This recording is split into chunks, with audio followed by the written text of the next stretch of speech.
Our next speaker is Dr. Andrew Dahdal. He's a lecturer in the Faculty of Business and Economics at the Macquarie University.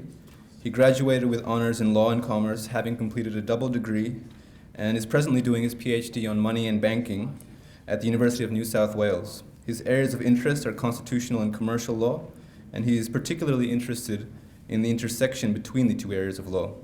He has presented papers at numerous conferences, including the 2010 Gilbert and Tobin Center Conference on Public Law. And Andrew will be speaking with us today about the constitutionality of paper money under the Australian Constitution. He's arguing that the founders envisioned only private issuance of money and did not wish for governments to get involved. So Andrew, could you please come up?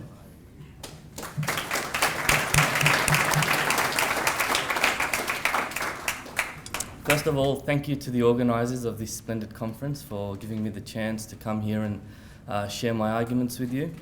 I'd like to start off with a quote. "No point of our liberty is dearer to us than that of our money. With it, we lose our liberty."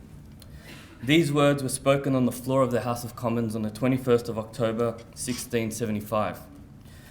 The sentiments, I think, expressed capture the intimate connection between executive power and money, and it is this theme which I seek to speak about today. My task is to discuss whether the Australian Constitution permits the Federal Parliament to issue paper money and then declare that paper money legal tender. To answer this question, it's wise first to see what the Australian Constitution actually says about the subject. The term paper money was used in the drafting of the Australian Constitution, but it was not discussed or defined by the delegates who attended the conventions in the 1890s. It would appear that the term had a given meaning that was understood by all delegates, and there was no need for further clarification. What was that meaning? Did it mean fiat currency, or did it mean a privately issued currency that served as a medium of exchange and represented gold and silver coin? How can we decide between these two alternative formulations from the text of the Constitution? Taking a closer look at the text of the Constitution, I think we can make a pretty convincing argument against the fiat currency interpretation. Section 51 of the Australian Constitution defines the powers of Parliament. It grants the Federal Parliament the power to make laws with respect to subsection 12, currency, coinage and legal tender. Note here that currency, coinage and legal tender appear in the same subsection, reflecting that coinage and legal tender were to be linked and to be understood within the realm of currency. Subsection 13, banking other than state banking, also state banking extending beyond the limits of the state concerned, the incorporation of banks, and most importantly, the issuing of paper money. Again, the concept of paper money is presented alongside banking, reflecting a similarly linked character.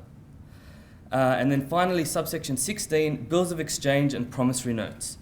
Taken from the fact that these instruments are noted separately from those referring to paper money, currency and legal tender, it would be fair to say that these are creatures altogether distinct and don't really play into this debate.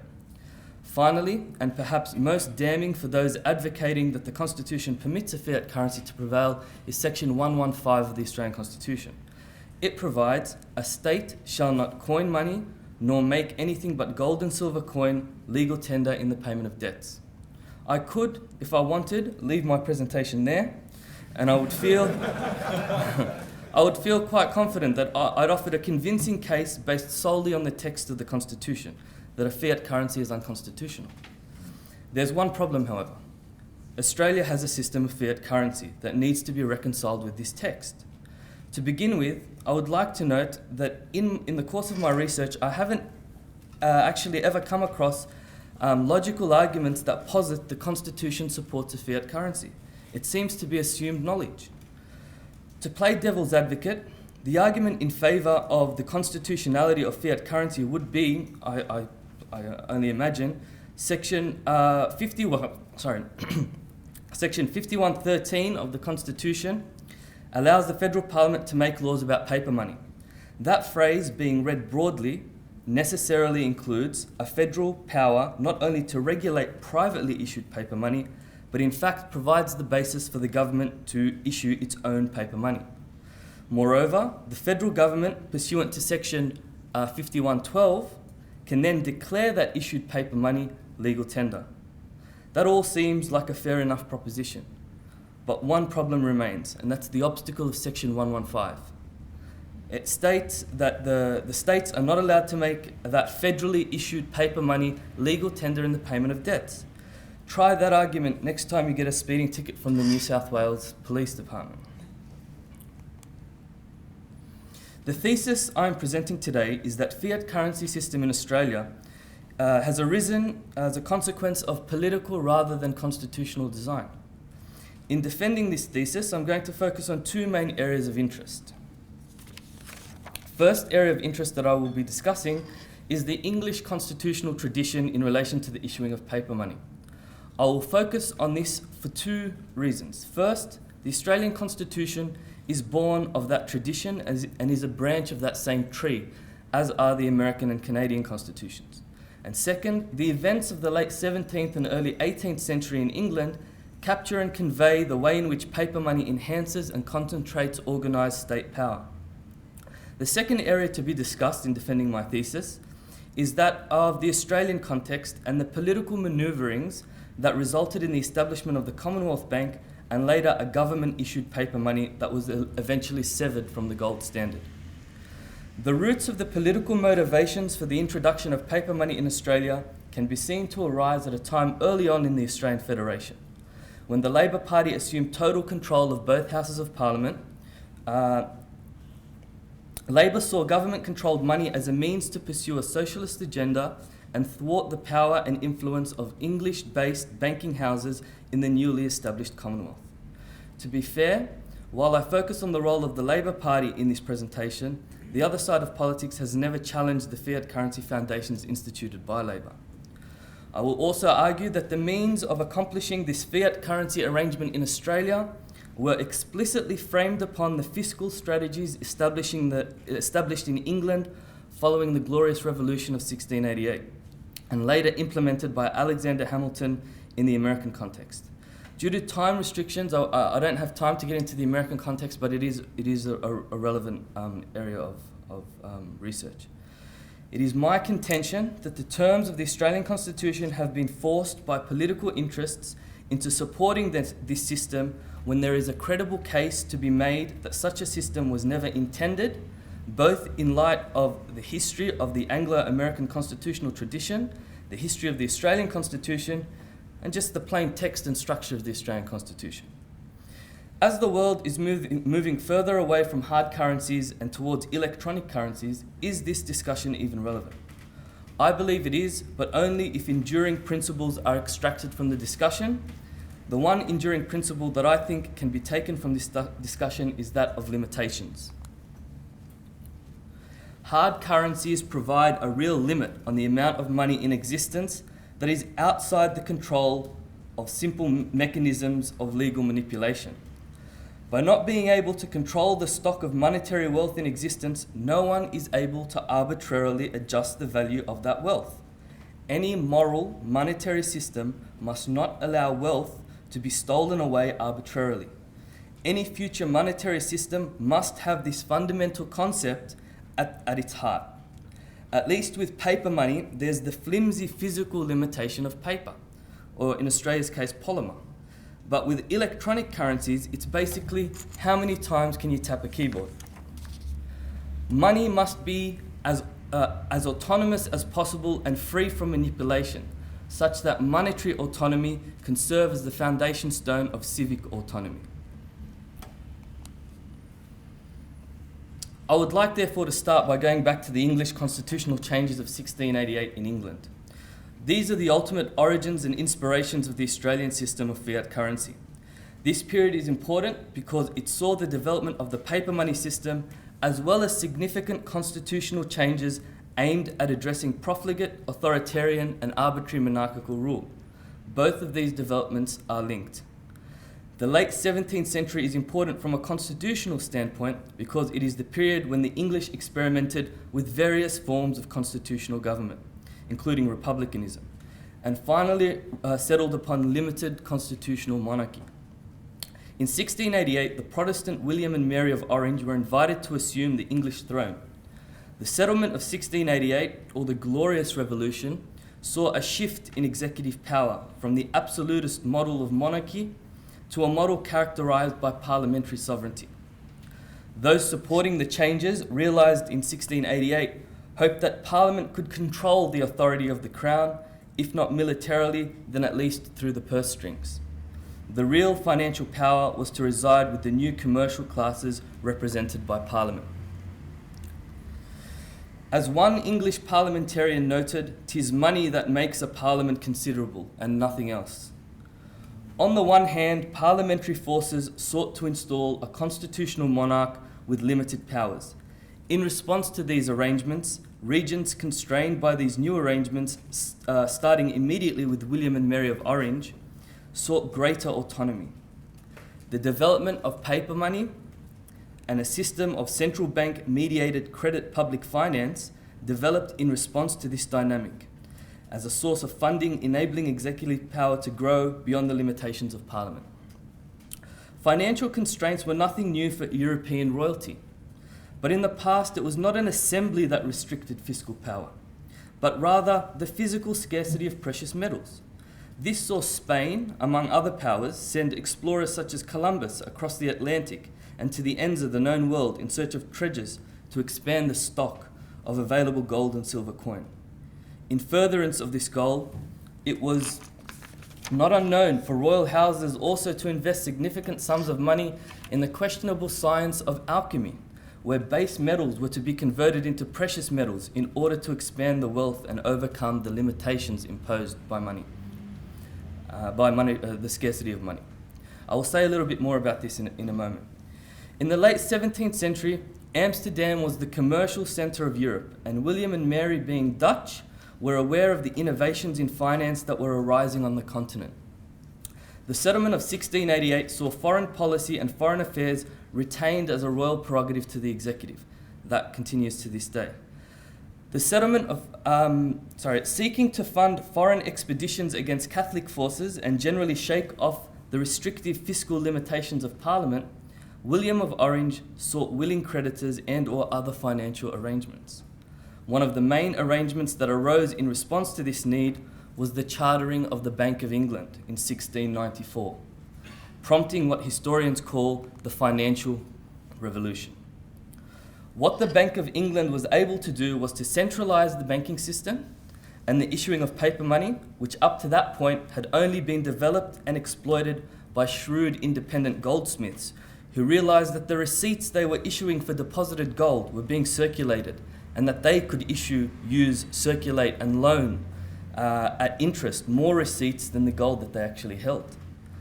The centralisation provided by the Bank of England allowed for greater flexibility in reserve ratio lending by banking houses, resulting in an expansion of credit via the medium of paper money and credit,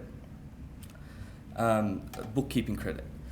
The Bank of England was also able to issue public bonds to raise funds that it could lend to Parliament or the Crown, and the money received for the bond sales could be lent out several-fold. When bonds matured, they could be rolled over or new bonds issued to pay off the old. In a sense, alchemy had finally been perfected.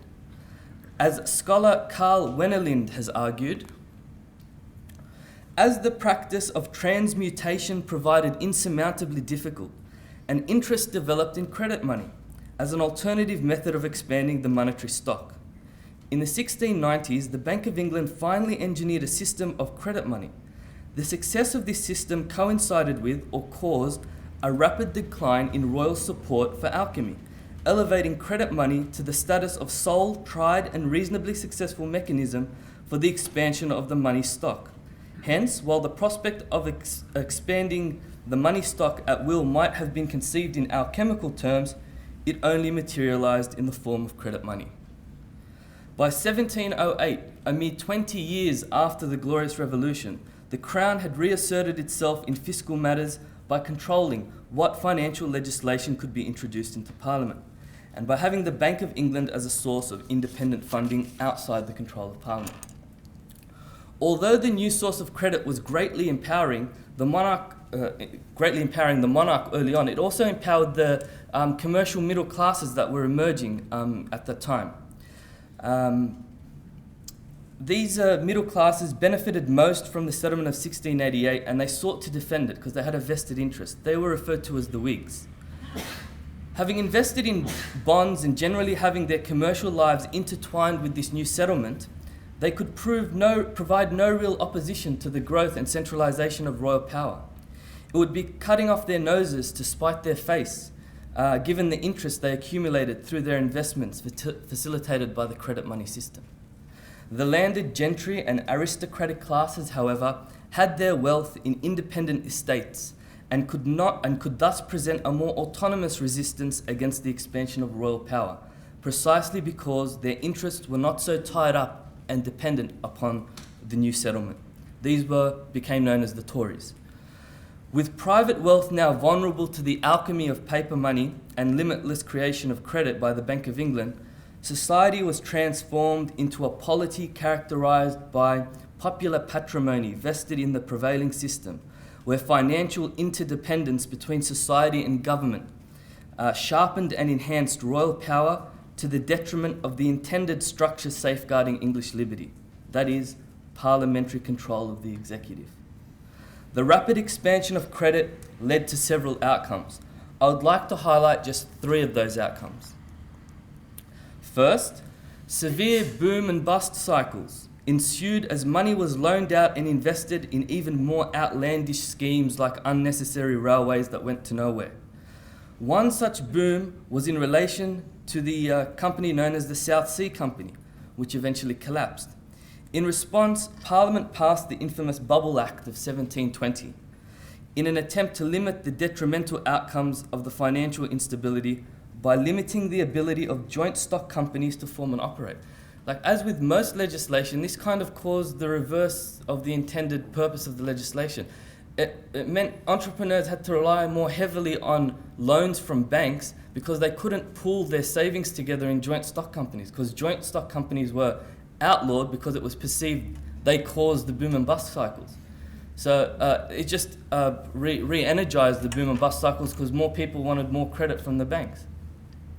The second consequence was the system of credit money also allowed the United Kingdom to embark on nearly a century of warfare, from Spain to France to the American colonies, as England became what some scholars call a fiscal military state. And finally, the system of credit creation was corrupting the role of government. By the end of the 18th century, British industry was putting out its hands in search of government bailouts and subsidies. Politicians were closely aligned with commercial interests, and money was being doled out to prop up struggling sectors. Severe booms and busts, constant warfare, and bailouts. Does that all sound familiar? I would like to read you a few passages from a parliamentary debate from the late 18th century, where a parliamentary report had recommended the government take action in response to a credit crisis. This debate, I think, captures the constitutional tensions aroused in the context of a credit money system, which is always the first step towards a full fiat arrangement. In fact, by the 1790s, the convertibility of paper money into gold or silver coin was ceased in England due to economic turmoil being faced. And during the Napoleonic Wars, there was a near complete fiat currency arrangement. It wasn't until 1821 that convertibility was resumed in England. Okay, back to this report. As we are now accustomed in modern times, several experts fronted the Parliamentary Committee of 1793 on the credit crisis and explained how many of the industries that needed assistance and money to pay debts and obligations were interlinked with the broader economy and were too big to fail. This prompted the report to conclude that, quote, evils were likely rapidly to increase to a serious extent if some extraordinary means were not adopted to restore credit and circulation. The report recommended that up to 20 commissioners should be appointed to administer the scheme of government-funded loans. Now, when I was reading this in Hansard, I had to double-check the date. And I fully expected the next line to say, the scheme shall be called TARP. But when the report was debated in Parliament on the 29th and 30th of April 1793, several MPs took serious issue with the bailout arrangements. The arguments against the government loan proposals came from a minority of members. Some notable speeches were from a Mr. Jekyll, who asked the House that if the executive government is to interfere in such a case, are we not beginning a system where we did not see the end of it? Amen to that. Another member, Mr. Fox, noted, if the sum now proposed, £5 million, is insufficient, were we to stop? Parliament and government were to assume a new character and a new function, the one legislative, the other executive. But now they were about to depart from their natural functions and to support the credit of commercial houses by advancing money upon their stock in trade. The system was dangerous to the Constitution. In a constitutional view, the commercial should never be blended with the legislative or the executive. It was a measure exceedingly alarming to the freedom of Englishmen. Mr. Fox then implored the House before they sanctioned the system unknown to our Constitution which might subvert our liberties.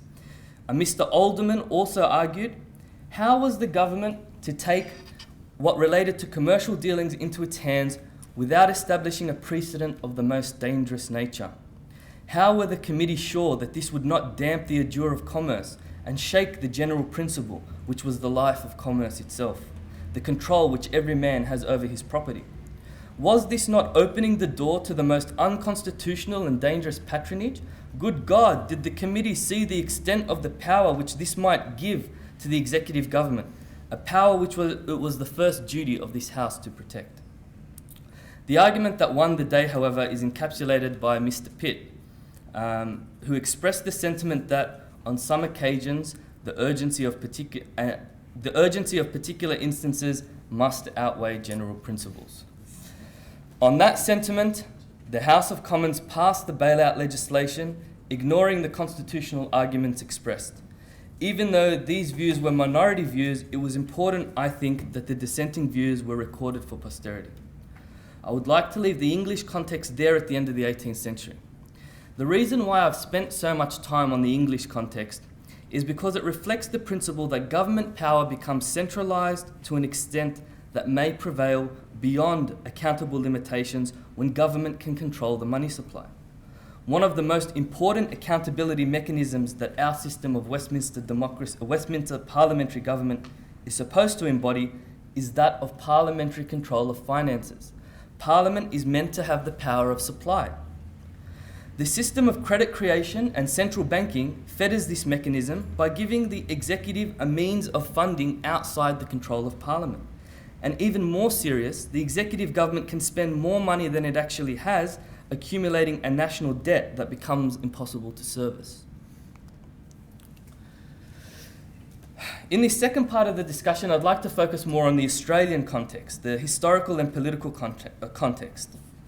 Starting off with the historical context, since 1788, the monetary system in the Australian colonies had been quite ad hoc. There were Spanish dollars floating in and out of the colonies, promissory notes and other mediums were being used to facilitate trade and commerce. The market needed a viable medium of exchange in workable denominations, and private currencies started to appear around the 1840s and 1850s. This period, up to 1911, has become known as the free banking era, and the Australian colonies generally experienced what has been called the long boom from 1850 to the end of the 19th century. Banks were barred by statute from over-issuing against their reserves, but also had a market incentive not to over-issue currencies. All paper money was backed and convertible to gold. In this period, there was one important banking crisis in 1893, but that was based on land speculation and funded by English capital being loaned out through Australian banks. This bubble eventually burst, and the malinvestment was realigned within the space of a few months, maximum maybe a year. Compare that to the current financial crisis, where the bubble has burst, we're 4 years in, and we're still not really seeing where the end of it's going to come. Paper money that was unbacked by bullion or gold was unknown, and the thought of government-issued fiat currency was outrageous. Imperial authorities in London just would not allow it. The main example of this imperial predisposition against government-issued unbacked legal tender notes can be seen in the controversy surrounding the resignation of Queensland Premier Arthur McAllister in July 1866. The McAllister administration had taken on a program of extensive public works, financed by quite substantial loans and debentures. When the loans dried up, McAllister took the dangerous step of initiating legislation that would allow the Queensland colonial government to issue paper money unbacked by hard currency and declare the paper legal tender. Governor Bowen made it known, he probably relayed this to London and got instructions, don't let it happen. Governor Bowen made it known that any such legislation would not obtain royal assent. The McAllister administration promptly resigned. Focusing on the political context. In the late 1890s, the labour movement in Australia was just getting organised. Only one representative of Labour participated in the Australian Constitutional Conventions of the 1890s. From its early years, one of the platforms advocated by the labour movement was a government-owned central bank. Labour was increasingly suspicious of London-based capital and the influence it wielded in the Australian colonies through private banking houses. The idea was that a government-owned central bank would neutralise this influence. Furthermore, as with the English experience discussed above, a central bank could allow the executive Labour government to pursue its socialist ideals without financial limitations. Labour quickly set about establishing its influence in politics of the new Commonwealth. The main political issue dividing Australia at federation, however, was not banking or finance, it was trade. Australia's first Prime Minister, Edmund Barton, was part of the Protectionist Party. The Protectionists generally advocated high tariff barriers in order to protect Australian industry. The main political opposition to the Protectionist Party was the Free Trade Party of Sir Henry Parkes, commonly known as the father of Australian Federation. One of the reasons the Protectionist Party was able to form the first Australian government under Edmund Barton was that it received support from the Labor Party. Labor's influence in Barton's government, and later when it won office in its own right in 1910, put the issue of banking and currency on the Commonwealth agenda right from the start. The Australian labour movement was, in global terms, a groundbreaking development. In 1899, Anderson Dawson of Queensland formed the first led Labour government anywhere in the world. Granted, it was a minority government and lasted for 1 week, it was a government nonetheless. In 1904, Labour formed a minority government at the federal level, but it was not until 1910, under Andrew Fisher, that for the first time in Australia's short history, one political party had a majority in both houses of parliament. This allowed for radical monetary and financial changes. The history of the establishment of the Commonwealth Bank is closely intertwined with the influence of one man, King O'Malley. O'Malley was known to have considered himself the Australian Alexander Hamilton, and passionately articulated the case for a Commonwealth Bank. The origins of the idea of a national bank in Australian politics can be traced to the 16-plank platform drawn by Labor leaders in New South Wales in 1891. King O'Malley, a Canadian by birth but American by upbringing, naturally gravitated towards Labor in order to see his plan of a national bank to fruition. As noted by Jauncey, though O'Malley first approached anti-Labor forces who were in power in 1901 to promote this idea, he soon abandoned such a path given the business connections such forces had with private banks. It was unlikely that men of such a conservative ilk would support a government bank that would directly compete with private banks. Labor had already been in power once, in 1904, but had refused to consider O'Malley's plan. O'Malley's advocacy at the party conferences ensured that the next time Labor was in power, banking changes would be on hand. When Labor regained power in its own right in 1910, King O'Malley was part of the federal cabinet. O'Malley faced opposition to this plan from within the Labor Party itself, and as such, in order to push the idea of a national bank into a viable bill before Parliament, O'Malley became the driving force behind a secret caucus movement known as the Torpedo Brigade. The Torpedo Brigade operated in secret and prevented the national bank issue from being openly discussed.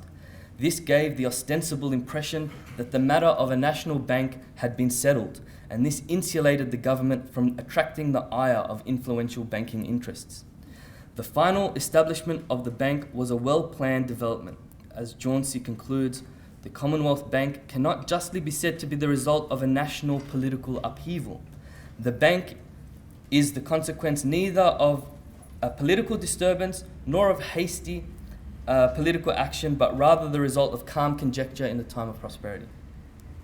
In 1911, a tax was placed on privately issued paper money, driving that part of the banking industry into the ground, and the Treasury directly took over the issuing of paper money.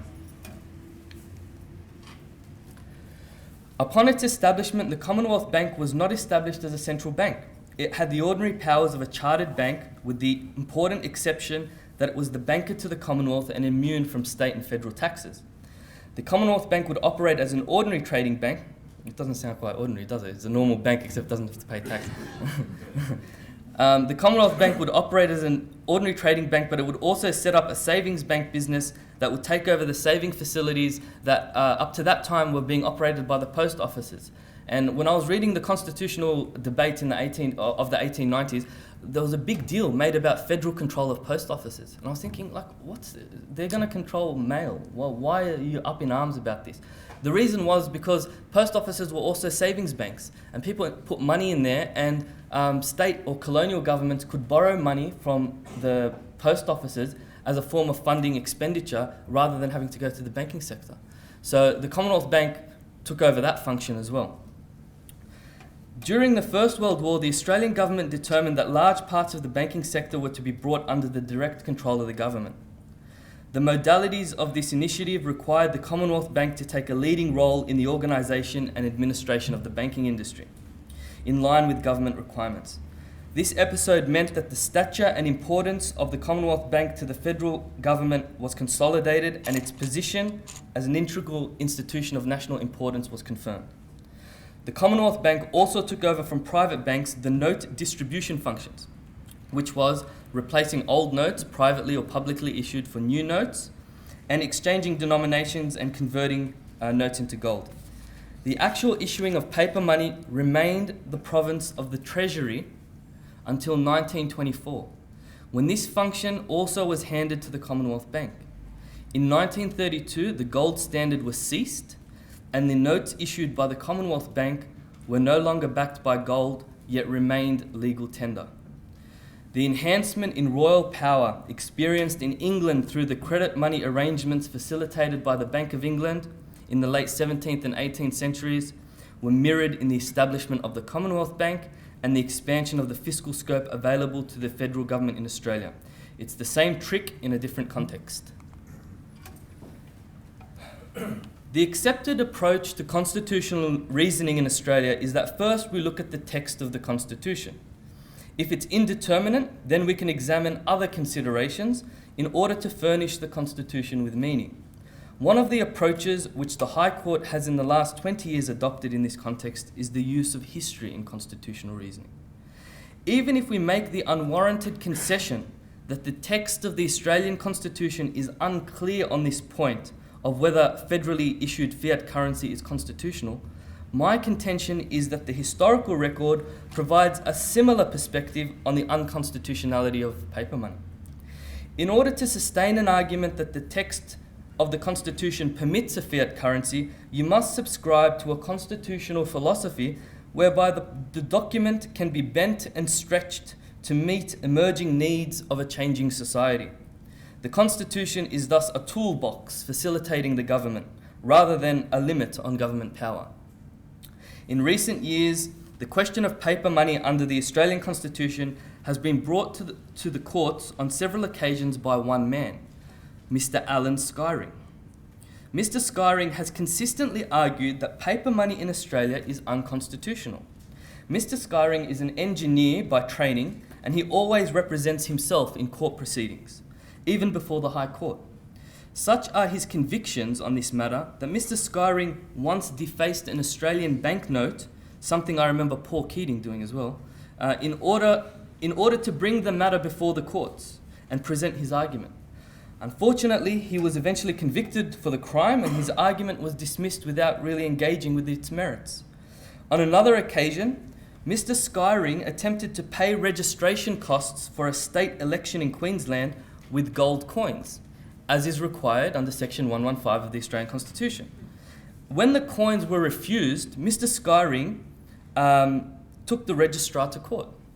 The Queensland court dismissed his argument without really taking it seriously. The courts have consistently rejected Mr. Skyring's submissions on this point, and he now has been listed as a vexatious litigant. Can't go to court anymore unless the court says you can come to court. Unfortunately, his arguments... to his credit, Justice Kirby in 1998 once gave Mr. Skyring over an hour to make his submissions in chambers. On reading the full transcript of the proceeding, it is obvious that Mr. Skyring is sincere and indeed knowledgeable about legal procedure. But unfortunately, his arguments are unfocused, repetitive and imprecise. The argument he presents, as I read it, is based solely on Section 115, with little, if any, recourse to historical context. The High Court has dismissed this line of argument with minimal engagement in its merits by concluding that this restriction under Section 115 binds the states, but it doesn't bind the federal level. For a long period of its history, the High Court of Australia has tried to maintain what's called a legalist approach to constitutional decision-making by making scant, if any, use of historical context. In the last 20 years, however, this has been shifting and history has grown as a prominent part of the High Court's constitutional reasoning. The High Court has often used concepts outside the text of the Constitution to give the text of the Constitution meaning.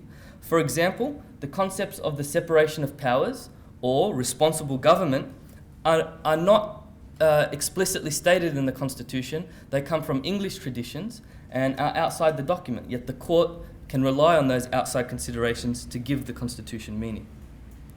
As such, what this paper is arguing is that history illuminates the relationship between the concept of accountable Westminster government and paper money. Seen through this prism, the framework that emerges is one where fiat currency is positively correlated with a reduced executive accountability. As such, what I submit is that if it is to be maintained that the text of the Constitution is unclear on this point of the constitutionality of paper money, and it needs a secondary mode of interpretation, the Constitution should be interpreted in a way that takes account of history, or at least general constitutional principles that enhance rather than reduce executive accountability to Parliament. Even if the strong economic arguments against fiat currencies are put to one side, any way you slice it, looking at the text of the Constitution, looking at history, or examining broad constitutional principles such as executive accountability, the conclusion is inevitably that even on strict constitutional grounds, the constitutionality of fiat currency must be questioned. Thank you very much.